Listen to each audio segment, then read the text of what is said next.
If you are a high school science teacher or a middle school science teacher, then most likely you have heard of the NGSS or the Next Generation Science Standards because they have been around since 2013. That is 12 whole years, y'all. And still, even at the time of me recording this, I know many of you are still asking questions about what they are and how best to implement them because it's taken over a decade for many schools to jump on board with using them. And even now, you may be considering cutting off this podcast because your school doesn't use NGSS. But let me tell you something. Back in 2022, I was studying for the chemistry curriculum that I wrote all of 2023.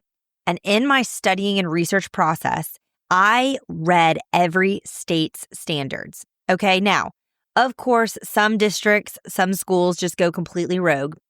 But I researched and found out all 50 states, what was going on, what they were using for chemistry, okay? 52% of all states, so 26 out of the 50 states, use the NGSS directly. 36% of states, 18 out of 50, use their own standards. But when I read them, they're nearly identical to the NGSS, with just maybe slight tweaks in wording or the notation is unique to your state. Use like different letters at the front, not the HSLS 2-7 or whatever. And a lot of states use the NGSS as the baseline, and they have a couple of like state-specific additions. For instance, this week I was reading Nebraska state standards, and they have a few things in the biology standards about like specifically researching and looking into energy flow and ecosystems unique to Nebraska. Okay, so that's 36% of states are pretty much using NGSS. 12% of states, there's only 12%, 6 out of 50 that are, totally unique at the time of me recording this. Florida, North Carolina, Ohio, Tennessee, although it was still pretty similar, Texas and Virginia. But I know Virginia right now is working on new standards for 2025. So maybe those will be more NGSS-esque, okay? But in general, that is still 88% of states are using some version of the NGSS. And even still, states like Texas, who do have their own unique standards, they're using a lot of the same language. They're still borrowing it. And again, 36% of states are almost direct copies. Okay? So all of that to say, knowing more about the NGSS applies to nearly every person listening to this podcast, because even if your state isn't officially an NGSS state, most likely it has borrowed a lot of the principles from it into what it's doing. And if you're not sure, one of the things I do, and I don't see myself ever stopping to do, is I read state standards. I swear it's like a third of my job. And I'm happy to do it for you. Like if you're considering It's Not Rocket Science resources, I'm always like, hey, shoot me your standards if you're not an NGSS state, and I'm happy to read them and let you know alignment. So it's something I'm doing all of the time, and I'm happy to help you with that. But I want to I want to unpack this with you. And y'all, it's going to take a couple episodes to do it. So this is just the beginning of a month-long series we're going to do. But today specifically, I want to cover what I would consider the pillars of the NGSS to be. And I should say, before I even go any further, like NGSS is a registered trademark of Achieve. Neither Achieve or, their lead states or partners that develops the NGSS were involved in the production of this episode. They don't endorse it. I'm free ranging it right now, okay? As like a real life high school science teacher who had to teach these standards, okay? Y'all know that's what I'm here to be. I'm not this like perfect expert who works for these companies or was a part of the writing of them or like has a deep connection to College Board when we talk AP or anything like that. I'm just like a former real teacher like you who was in the classroom expected to use these standards and apply these things and had to figure out how to do it, which leads me to not only are we going to talk about what I consider the pillars of it to be, but also what I love and hate about it, what I think has been great about it and that has caused like a positive shift in science education for educators and students alike, but then also what I think has been kind of negative about it and what's hard about it. And hint, it's practicality, which we'll get to. But then we're going to go into after that, so you're encouraged, like why you don't need to be scared of it though. Like there's nothing to be scared of. If your school's switching and you think you're going to have to just like do a whole overhaul of everything you've been working on the last 15 years, like take a deep breath. I got you. And then, of course, to end, we're going to talk about some quick tips to get started with it or to improve your existing practice with it. Like maybe you've been using NGSS or some version of it for a bit, but you're looking for something really, really practical to get improvement out of it. And so you can always count on me for the practical. So that's what we're going to do. And then in future weeks, we're going to dive deeper into the CCCs, the SEPs, phenomena, and storyline. So if you're like, I don't even know what all that is, no worries. I've got you. We will get there. Okay. But for now, let's dive into unpacking the NGSS. This is Secondary Science Simplified, a podcast for secondary science teachers who want to engage their students and simplify their lives. I'm Rebecca Joyner from It's Not Rocket Science. As a high school science teacher turned curriculum writer, I am passionate about helping other science teachers love their jobs, serve their students, and do it all in only 40 hours a week. Are you ready to rock the time you spend in your classroom and actually have a life outside of it? You are in the right place, teacher friend. Let's get to today's episode.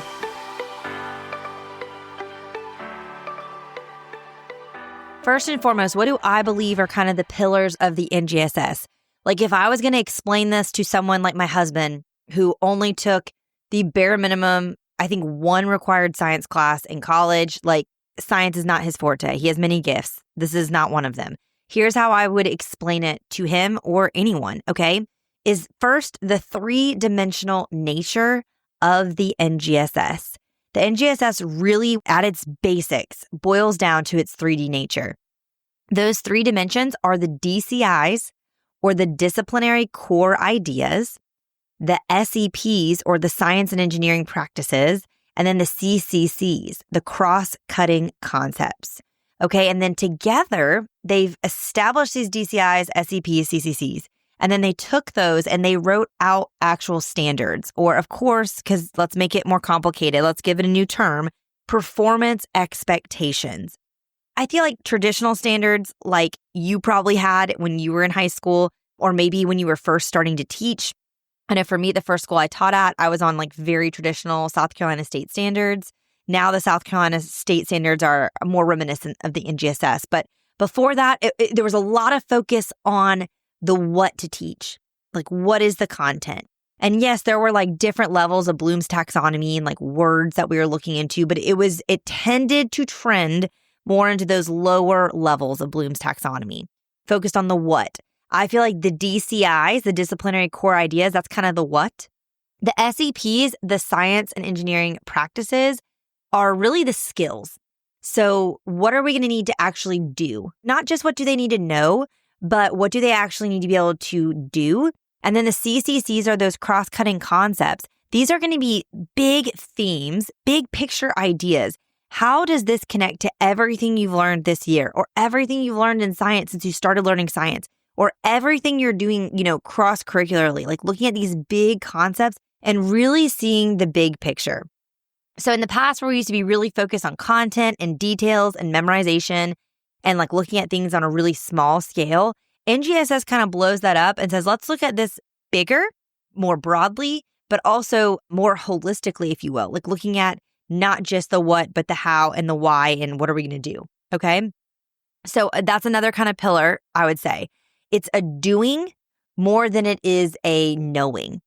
And I also think it's these big picture ideas and this critical thinking more so than it's content knowledge. And this is really like insane because even back in 2013 when these were written, even though obviously technology was there and the internet was there, that has still exploded so much more even since then. But this was really written at a time when it was the beginning of this idea that like students have content at their fingertips at all times. They can find any content in seconds. Now it's more like, not like, let's just find content and answer the questions, but let's be asking the questions and really exploring bigger picture here, problem solving. So 3D nature, doing over knowing, big picture ideas and critical thinking over content knowledge. And then the other two words I have to mention when I mention NGSS are phenomena and storylining. So phenomenon-based teaching is, again, it's kind of a push to force students to shift from learning about something to figuring out how or why something is the way it is or works the way it works. Do you hear how like everything I'm saying is kind of the same thing in different ways? That's what this is. Like, it's not just about the what or learning about, it's the how, it's the why, it's the skill, it's the big picture. And then storylining is really, I think storylining really, really helps with the cross-cutting concepts and really helps connect everything together. It really gives a lot of meaning and purpose for students in particular. We've been talking about real-world application for years. That's what storylining really is. It's like giving them these stories, these real-world pictures they can learn from. We know that students learn well from stories. Oral narration is like how people have learned for centuries, and telling stories helps you when you get a visual, like a word visual, like it gives you something to cling on to. This helps them learn, and it helps them understand why what they're learning matters. You know, I grew up in the teaching days where you would walk into class and there'd be the EQ on the board, the essential question for the day, and there'd be the SWABAT, students will be able to statement, okay? This is broader than that. Like this is, and maybe not even broader than that, but more actually like interesting than that. I can't tell you one time I walked in as a student and cared what the essential question was or what the SWAT-BAT was. Okay, but those were initiatives trying to get people to make sure students knew that there was like meaning and purpose to the lesson. I feel like storylining and phenomena-based teaching kind of bring that about more creatively and more naturally. Again, it's also going to be a little bit more visual and applicable for students and relatable than just like an essential question for a unit or a day. Okay, so those are kind of what I see the pillars to be. Now, what I love about it and why I think this is an overall positive shift in education as a whole. First and foremost, it's that it gets us back to what science is all about. And this is another reason why I don't want you to be afraid of it, because all it is doing science. That is what the NGSS is. It's trying to force people to do science again. I will never forget, I've mentioned him so many times on this podcast, one of my best professors I ever had in my graduate school advisor. He was so good about making sure that everything we did was experiential. For instance, I had him my senior year of my undergraduate program. And then again, like I said, in graduate school, he was teaching us like about inquiry and how it was so important to do inquiry. He wasn't just like telling us like we have to do inquiry. I'll never forget, we walked into his class and he had that little drinking bird. I don't know if you've seen it. You can look up like drinking bird science demonstration and you'll probably see where you can buy one. But he had that going at the front of class. And then we started asking questions. He started, making us push deeper. And eventually he basically modeled a lesson of like what the inquiry was and then how we could use that. So he was doing what he was explaining that we needed to do. That's what the NGSS is. It's trying to get us doing more. It's really focused on skills. I love that it's focused on that, the hands-on nature of science. To me, I think something that gets misread about NGSS is like, as science teachers, the focus is so much on lab. Like 40% of the class time will be spent in lab. And I love the SEPs, which we'll dive into next week. And a lot of them are things that will happen in a lab, but there's so much more like hands-on learning experience that can happen in a science classroom that's not just a lab, okay? There's so many ways that we can have these skills and we can do science that gets us thinking in a scientific way. I love that. And I love how it's kind of opened our minds a little bit as to what science and doing science really looks like. I love the big picture focus because I love the connections and helping them see the meaning. I think this is especially important for like, you're in teaching biology and you've got some students that are not life science minded. They care about chemistry and physics. Okay, we can bring that in. And then vice versa. When you're in chemistry and you've got your, student that you just taught in biology last year and they're crying because they want to color organelles and like, make a diorama of a biome. They're like, why are we doing all this math and chemistry? You bring in those biological connections and they see how it all works together. I think that's really helpful. I love the incorporation of real world stuff. Again, that's the phenomena, which we'll talk more about. Like I said, though, if you have been a good science teacher or had good science teachers, this is all stuff you were probably already doing. You just didn't have a fancy name for it.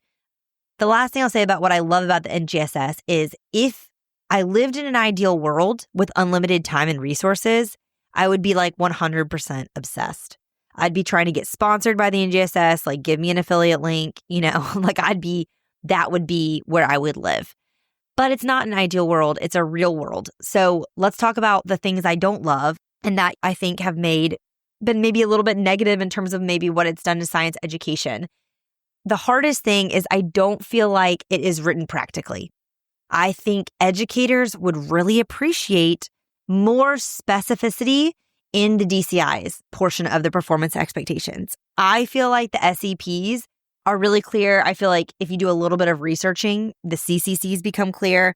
But I just think the practical content is not always clear. Like, what do they need to learn? And I think being a secondary science teacher, this is especially hard for us because I think so many of you came to this from a second profession. This is like, you were in a former field of science, found out you didn't like working in a lab, or you didn't like your hours as a nurse, or you wanted, a schedule that matched your kids, or you didn't want to travel in pharmaceutical sales anymore. So now you're in high school science teaching and you know science, but you don't know what a 14 to 18-year-old needs to know in science.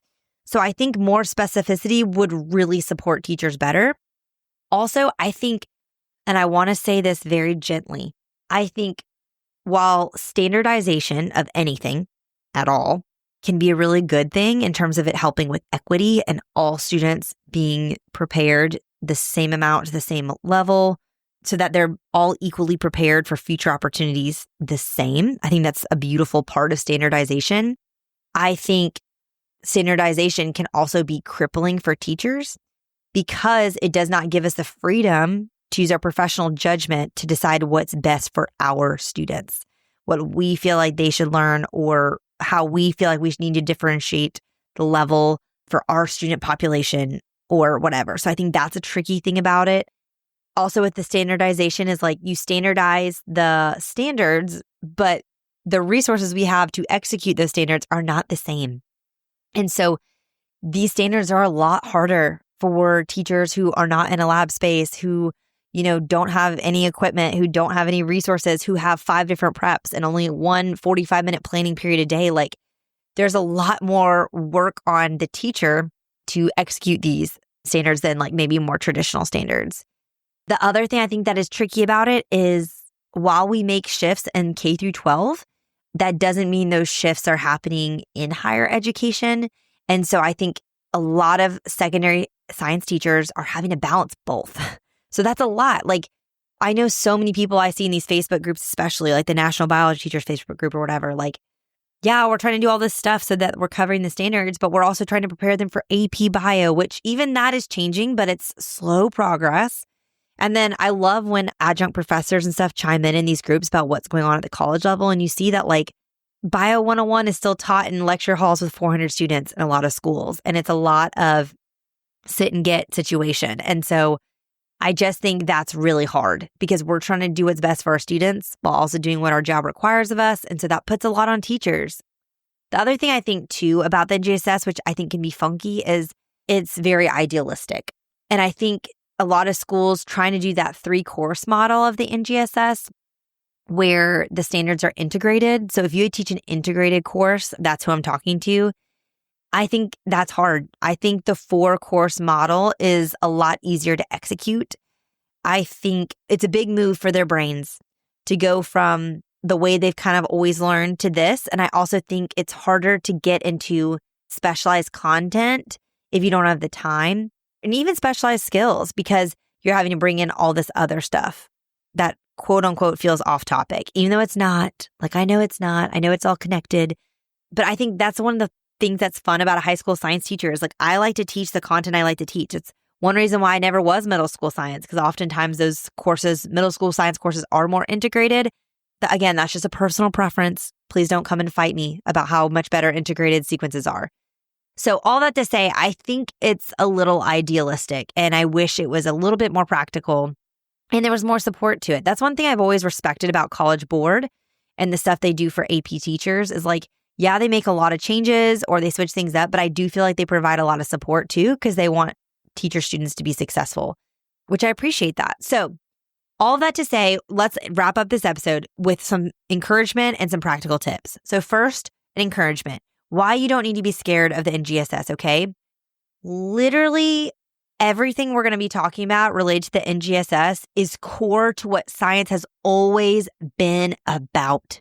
This is like the very nature of science is the NGSS and what it's asking us to do. They're just providing a framework for teachers to actually do it. And most likely, you are doing a ton of this already if you're a good science teacher. And I'm going to venture to guess that if you're taking the time to seek out and listen to a podcast specifically created for secondary science teachers, that you are better than average teacher. Okay. So take a deep breath. Like you're probably doing so much more than you think. And I also want to encourage you, like, this doesn't have to be a massive overhaul of your curriculum and a total restart, but I do think it requires a perspective shift. Going back to those pillars of really saying, okay, at the end of the day, am I caring and focusing more on doing versus knowing and the big picture than the little specific content knowledge picture? So don't be scared. Now, how to get started. I want to leave you with 4 little action tips you can take to improve your practice or get started with NGSS if you haven't started using it at all. And remember, here at Secondary Science Simplified, I'm all about simplifying your life in the classroom, but really so that then you're simplifying your life outside of it, because I want you to have a life outside of it, okay? We are always going to do our best here, the best that we can with what we have in our current season of life. So pick the smallest tip possible here that you can do in your current season. Make this manageable. First, though, I think it's very useful to audit what you are already using. For the last 10 years that I've been creating It's Not Rocket Science resources, I've always had digital sticky notes on the backdrop of my computer. I'm obsessed with digital sticky notes. For the last 10 years, I've had 2 pulled up at all times, the SEPs and the CCCs. And anytime I'm creating any instructional resource, I'm looking at those to make sure I'm bringing those in. And that's what I used when I created my NGSS alignment guides that are in every single one of the 36 It's Not Rocket Science units that are out there. But I think even doing it was such a helpful practice, especially when I did it for the biology curriculum. I think I wrote the biology curriculum in 2016. I believe I added the NGSS alignment guides in 2018. And then I did a big revamp of biology in 2020. And a lot of the revamp was because when I made those NGSS alignment guides, like I was like, oh, I've got some gaps here in my 3D nature of the instructional resources I'm using. And so I made sure to do that better. And then I did better with that in 2019 when I wrote anatomy, and then 2023 when I wrote chemistry, physical science. As I'm doing the revamp now, like this is a big part of it. So I think doing an audit is really helpful. So essentially all you do, because I feel like we don't have a problem covering content. Like if anything, we're probably covering more content than we need to. So what I recommend is making a little table and writing the name of like each instructional resource you use. So whether it's like an activity, a project, a lab, like an inquiry thing, whatever. So write those down and then have a column to list out the SEPs that are engaged, the science and engineering practices that are engaged in that resource, and the CCCs. Preferably each instructional resource you're using is going to engage one of each of those things. The best ones will engage several at once. But I think doing that will be really helpful. And then I always love looking at the unit as a whole, just to make sure we're hitting preferably all of them in the scope of one whole unit. So I really recommend doing that practice. All it's requiring you to do is make some lists. And then I think you have something visual now you can look at and really see like, oh, I'm doing better than I thought. Or, oh, man, I am covering so many of these SEPs that are lab specific, but I am not doing a lot of developing and using models. Like maybe I need to bring in more of that. And so it really just gives you, I think you'll be encouraged when you do it, and then also see obvious holes. Second thing I would recommend, if you're like looking at what you've done and you're like, wow, I am not covering very much of anything in any of these.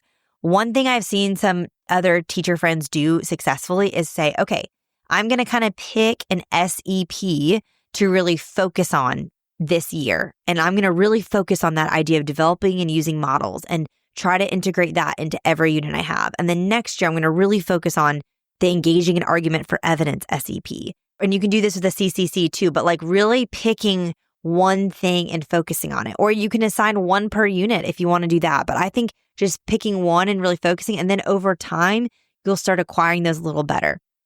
Okay, so first tip, audit what you're using. Second, consider just focusing on one for the year or one per unit to get better at that one. Third thing I would say is start really getting familiar with the standards as well. If you have not really read through them, I highly recommend doing it. my lessons unit, it's one of my mini courses in the SSS Secondary Science Simplified Professional Development course bundle. I have a whole lesson where I walk you through my standards alignment guide and like how I read it and make sense of it and interpret it. But I think anyone should do this for their standards. I think it just really helps you get to know them a little bit better. You can highlight different things, look for themes, look for patterns. I mean, they're already pretty much color-coded with the SCPs and CCCs and DCIs and all of that, but I think it's really helpful. And read everything on the page, like the stuff in the bottom and the colored boxes too, not just the top, okay? I think that's a great practical step. If you've never done that, that's a great starting point. And then the fourth thing I'll say that could be a practical tip for you is just pick one standard, like one you feel like you're really not doing well or fully or to the uttermost that the standard requires in terms of skill, and develop an instructional resource entirely around it. This was a grad school assignment for me over a decade ago, and that's how I made my very first It's Not Rocket Science resource, which was my human impact project. It is based on HSLS 2-7, so that's the Life Science High School standard, that says design, evaluate, and refine a solution for reducing the impacts of human activities on the environment and biodiversity. And I had to create this resource and then basically do a CER of like all the ways that this resource like hit this standard. It hit the SCP, it hit the DCI, it hit the CCC. And it was a really, really helpful project. So maybe you look through your standards and see like what's one I'm just like not doing at all and start there. And then you have a resource that you can use for years to come.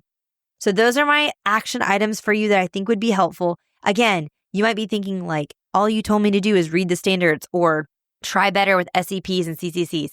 That's because I think getting to know the standards and the 3D nature of the NGSS is the most important, okay?